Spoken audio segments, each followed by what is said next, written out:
The Wolves head to Lenore-Rhine, hoping to reclaim the Bishop's Trophy. We've got the highlights from Saturday's game. What goes into making an episode of Wolves Weekly? We'll get insights from a senior member of the production team. And no matter what happens during a game, a good band adds something extra. We'll spend some time with the members of the Newberry College Scarlet Spirit. All this and more coming up on this week's edition of Wolves Weekly.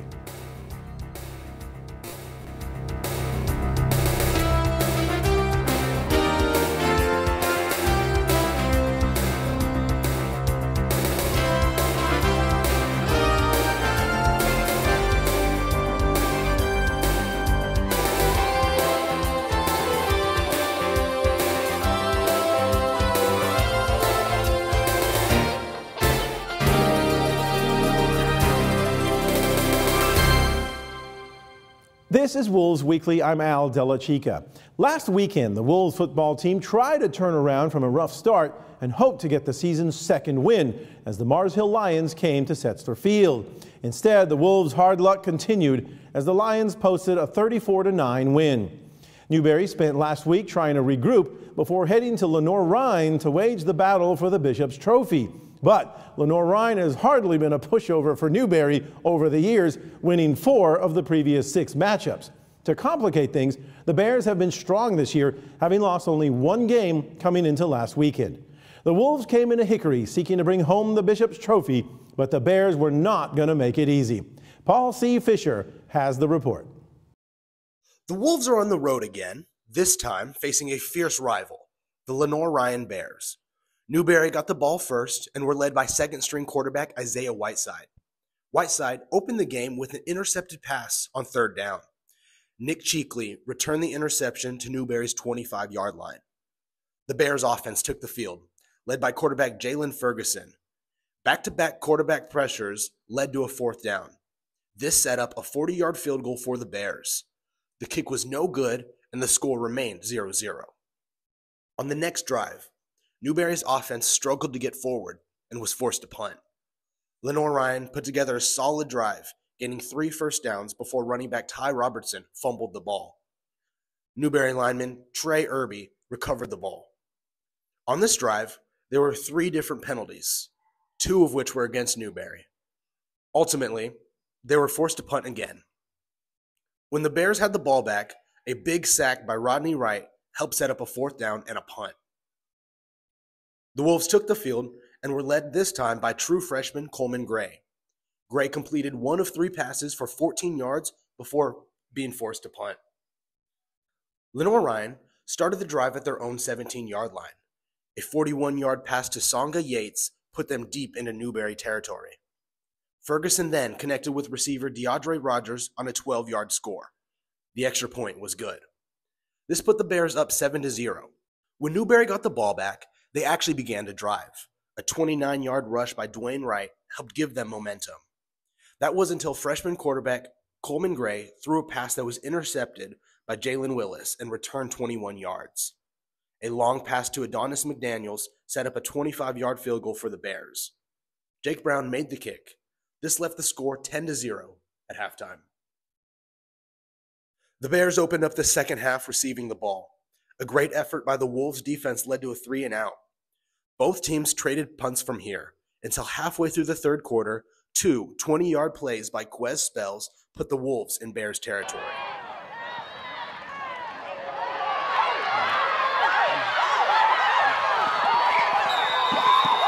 This set up a 36-yard field goal for Bryce Early. Immediately, the Bears responded. A short pass to DeAndre Rogers opened the door for a score that gave Lenore-Rhine 6. This put them ahead 17-3. The Wolves got the ball back but were unable to convert. A 53-yard rush by Alex Boyd gave the Bears another score.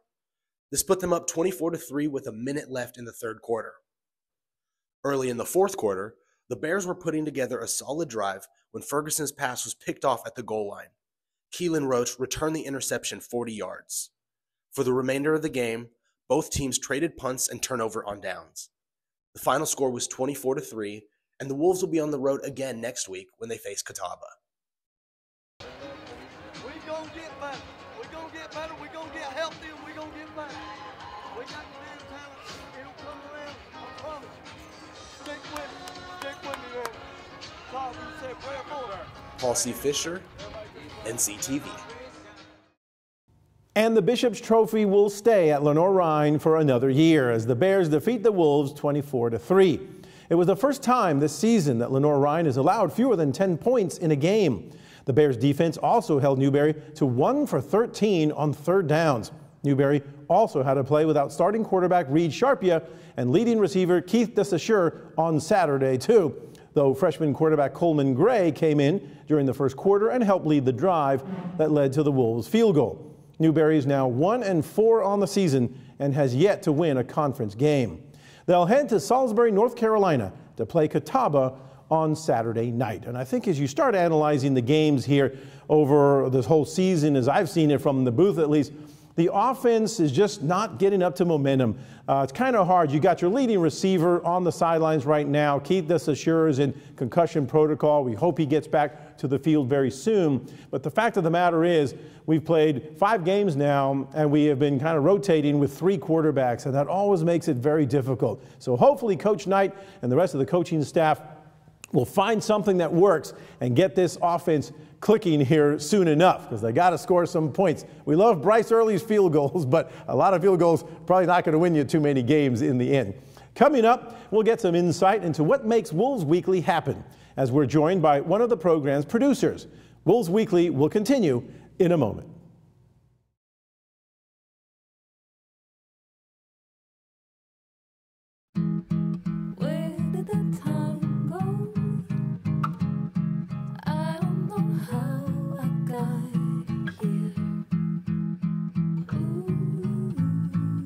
You've done the hard part. You quit smoking. Now do the easy part and get scanned for lung cancer. If you smoked, you may still be at risk, but early detection could save your life. Talk to your doctor and learn more at savedbythescan.org. My dad was a farmer. The guy was bigger than life. He wasn't someone that liked to show his emotion or liked to show when he was struggling, but we all struggle.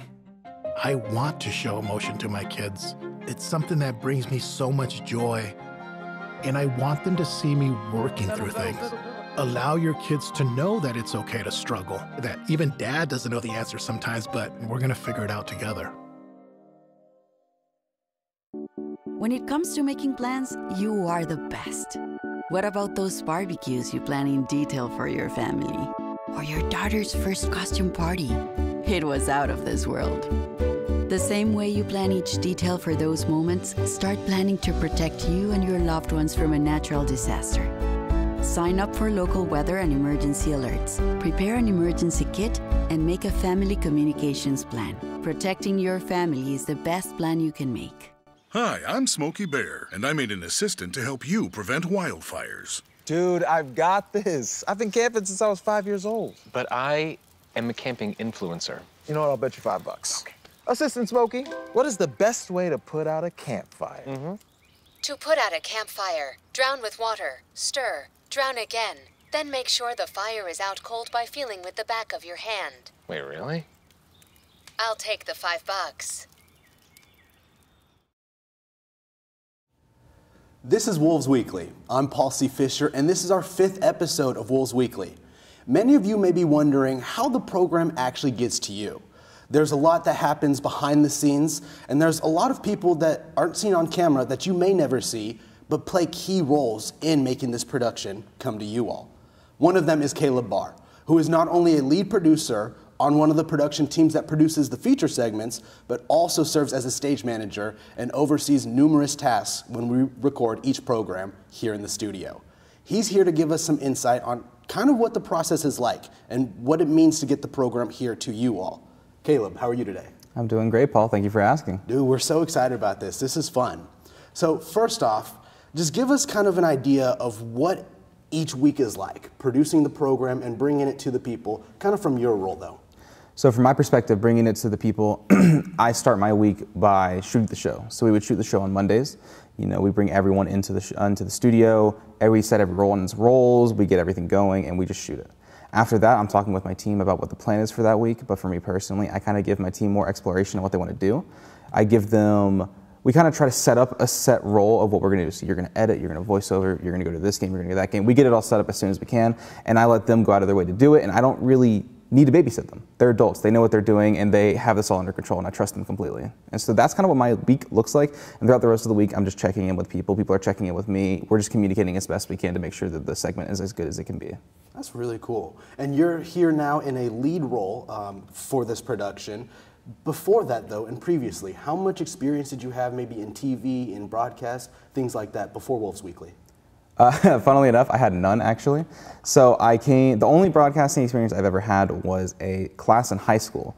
And it was, I believe, some kind of communication marketing class, essentially. And it was the same thing as this, just at a way smaller scale. And that was the only experience I've ever had doing this. So coming into Newberry, I actually didn't come as a communication student. I came as a nursing student. And then moved into communications, so I've never had any experience doing this before until I got to this program. And you've taken on a completely new role and everything. What do you think is something you've learned from this experience, from Wolves Weekly, that'll help you in your career and elsewhere in the future? One thing I've learned that'll really help me is communicating. I've always tried to be the best communicator I can be with everyone in my life. So not just my bosses or my friends or my family, just everyone. I've tried to communicate as best as I can. And this is one of those fields where you want to keep constant communication with the people that you talk to. You want to let them know everything. If you've had a lead on something, if you have an idea you want to go with, if you have an interview schedule, you just want to give that communication, and it goes all ways. So, you know, from the producers to the people that are also working, to the executive producer, to even the interviewees. You want to keep them not interviewed, but you want to keep them expressed on what they're just supposed to do. Yeah, that makes a ton of sense, though. What do you think has been your favorite part being a part of this program? My favorite part being a part of this program is just the people and the friends I've made, the people I've met along the way, the connections I've had, and the places I've been able to go are really nice. We haven't expressly gone anywhere. It's just the idea of being a part of something bigger is like it's a nice feeling. I like talking to everyone here and having a nice time, because at the end of the day, we're all college students and we're having a good time, but we're making something that really matters and that is really cool. I really love that, and I love what you said just about being a part of something bigger, part of something more. If other students were interested and wanted to come play a role in this and in the production, how would they do so? In my opinion, the best way of doing so is just coming to Newberry gung-ho and ready. You know, we actually have a student in here who was not originally planned to be part of this class, Victor. He wasn't originally in the roster for this, and he's a transfer student, if I remember correctly. And he came here, put himself out here, came to classes, put himself in front of Dr. Peeler, and Dr. Peeler put him in the class because he showed initiative. He showed that he wanted to be here, and that's more than a lot of kids can really say nowadays in college. And so you just want to put yourself out there and make yourself known so that you can, you know, make those connections and get out there. I love that, I really do. What do you think is your biggest takeaway just from this whole experience? My biggest takeaway is that life throws a lot of curveballs at you, and you kind of just got to take it, you know, rolling. I didn't expect to have this class, and I already had a full plate, but I've been trying to make it work as best I can. And so I've really enjoyed it. I think that you got to embrace some of the things in life that you don't expect. I really love that, I do. We've been talking with Caleb Barr, who is a producer and crew member of the Wolves Weekly production team. And that is this edition of Wolves Weekly. It will continue in just a moment.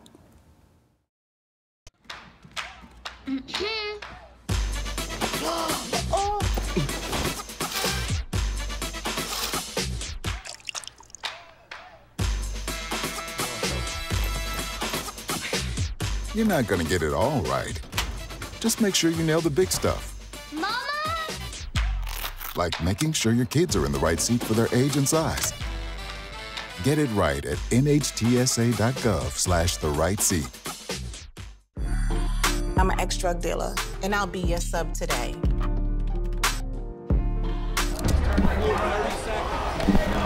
Two milligrams of fentanyl can be lethal. A lethal dose is in here. Who gets it, I won't know.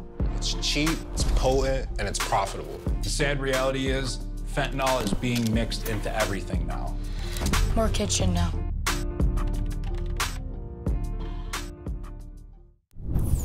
When I arrived in the U.S. at 19, I struggled to find job opportunities without a high school diploma. Everything I have, my education, my career, my marriage, I owe to the Adult Literacy Center and my teachers. Your achievement has set an example for so many students. Most importantly, your daughter. Education was the key that unlocked all my opportunities. When you graduate, they graduate. Visit finishyourdiploma.org to find free adult education centers near you. NCTV, Newberry.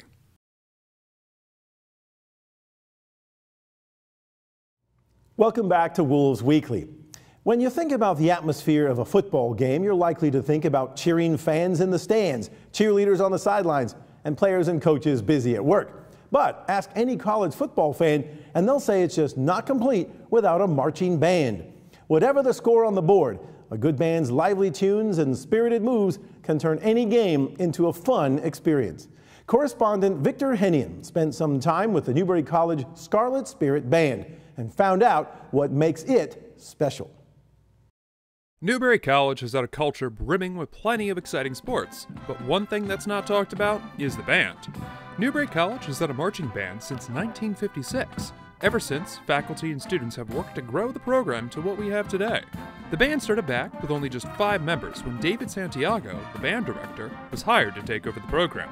Since then, the band has grown to 104 members, moving into a new building, receiving new equipment, and most of all, enlisting new staff that helps the students prepare for competition and recitals. In order to get a sense of the Newberry Marching Band, we interviewed 4 students as well as Director of Athletic Bands, David Santiago. The greatest challenge is probably just like, I'd never marched before. Something cool about this band is we give people the opportunity to march even if they haven't done it themselves before. So this would be my 3rd year marching because I'm a junior. So we're able to catch people up quickly and then get everybody out on the field and have the opportunity to play in the Scarlet Spirit. Why did you choose to go with Newberry's marching band? What made Newberry different to me was definitely the music program. I originally wanted to go somewhere else like Clemson, but the music program was sort of limited to just the big marching bands. And the scholarship opportunity here for music especially has been growing and growing. You get more money the more you stay in music and more in marching band. And Mr. Santiago did a very good job of recruiting to my high school. Newberry is different to me because of the marching band and the love that Mr. S. Santiago gave to me when I first came to tour. He made the college seem so much bigger, even though we're a smaller college. And another thing was the pre-vet program. Mr. Santiago really helped with recruiting. He made me feel like it was home.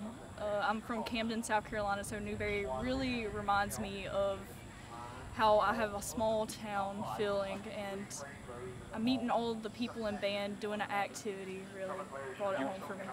You'd say Newberry is welcoming? Yes, it is. What led marching band to be your passion? Okay, so being a part of the band has always been my thing since 5th grade.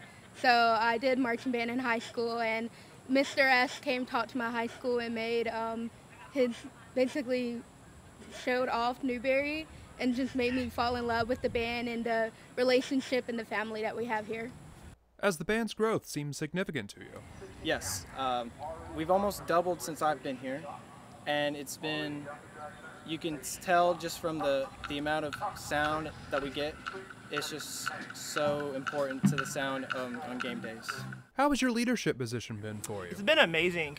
It's quite cool to see all of these individuals and seeing their growth, especially from the growth from my freshman year, which was 2 years ago, is quite insane. We have such power, we have strength, and this band is kind of awesome. What difficulties were there while establishing the band at the college? At first, it was just trying to convince people to come to a small college and participate in a small college band. And then once we were able to get the growth going, it became very, very simple.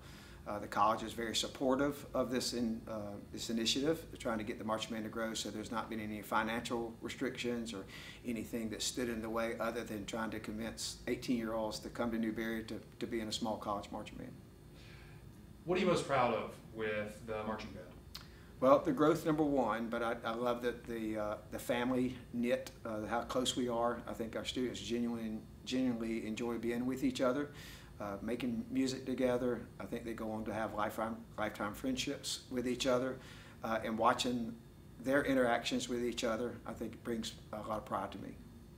Is anything that students should look forward to if they're interested in joining the marching band?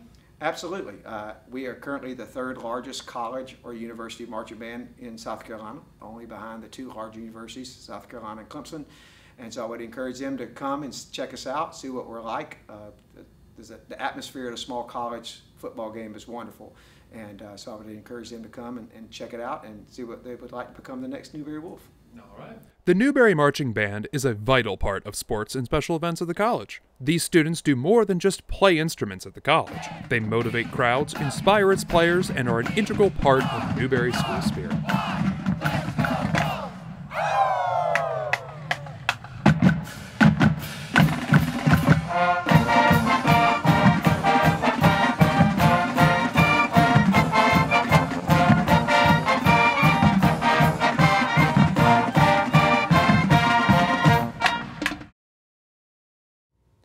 The Scarlet Spirit Band is open to any Newberry College or Piedmont Technical College student, regardless of major.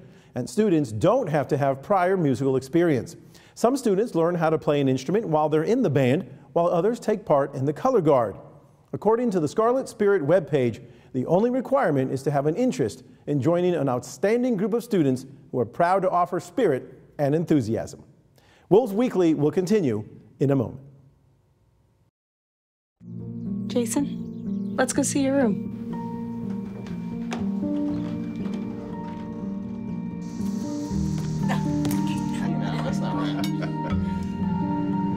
How is it? Is it good?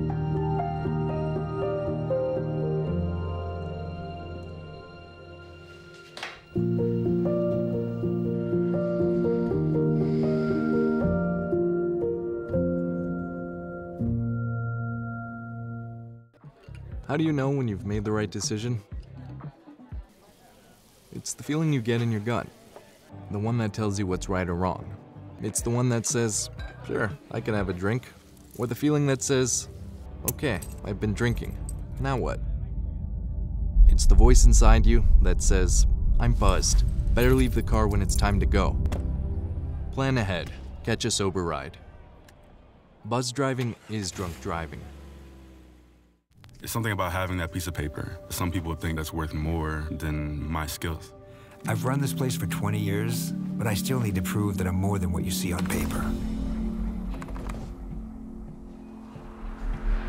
You just gotta be so good they can't ignore you. It's the way my mind works. I have a very mechanical brain. Analytics and empathy. That's how I've gained clients. I am more. I'm more than who I am on paper.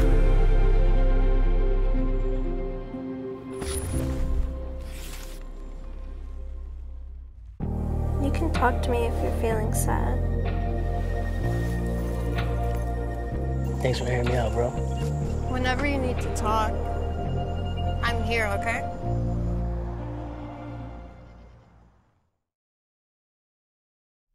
Welcome back to Wolves Weekly along with Paul Fisher. Let's get to the scoreboard and get you caught up with all the action that took place over the past week. In women's soccer, the Wolves had a rough go of it, losing to Wingate last Wednesday on the road and then dropping their third straight match to Lincoln Memorial University 3-0 this past Saturday at the Smith Road Complex. Meanwhile, the men won their second in a row against Shorter University last week, but the winning streak was short-lived as they also dropped the game against Lincoln Memorial on Saturday by the score of 1-0. And the women's rugby team competed in the Guilford College Sevens tournament on Saturday. They played 3 matches on the day, coming out with a record of 1-1-1. They tied Emory and Henry 17-17 in the first match, narrowly defeating Guilford College 24-22 in the second, but then took a loss against the Bobcats of Frostburg 52-0.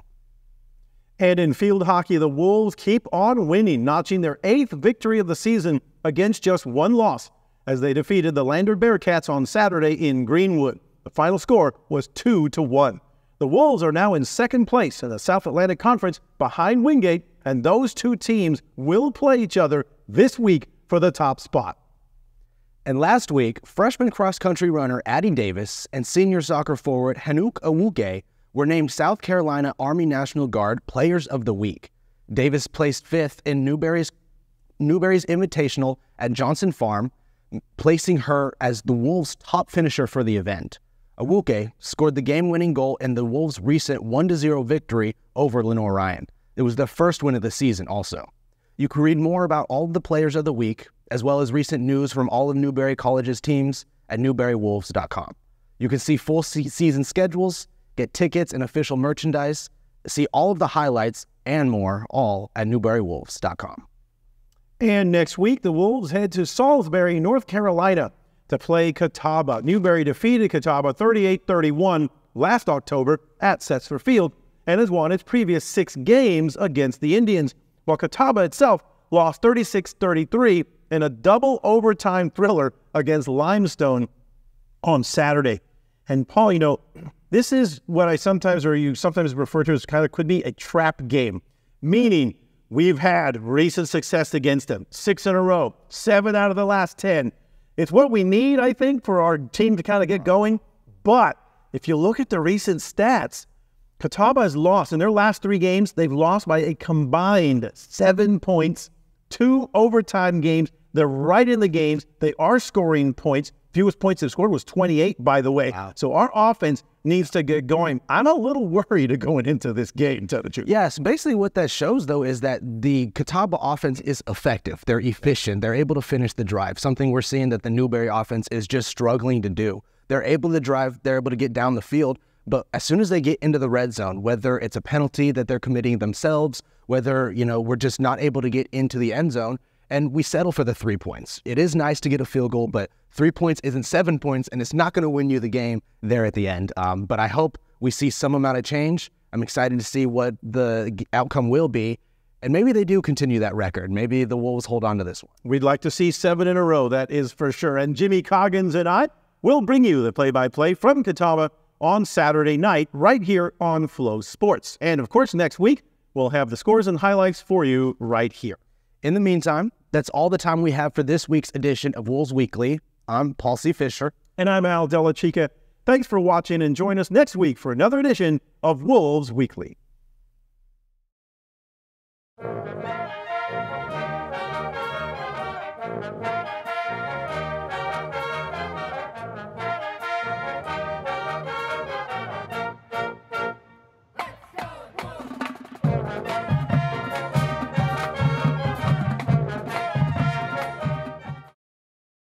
When you can't get to the game, Wolves Weekly gets all of the excitement of the game to you.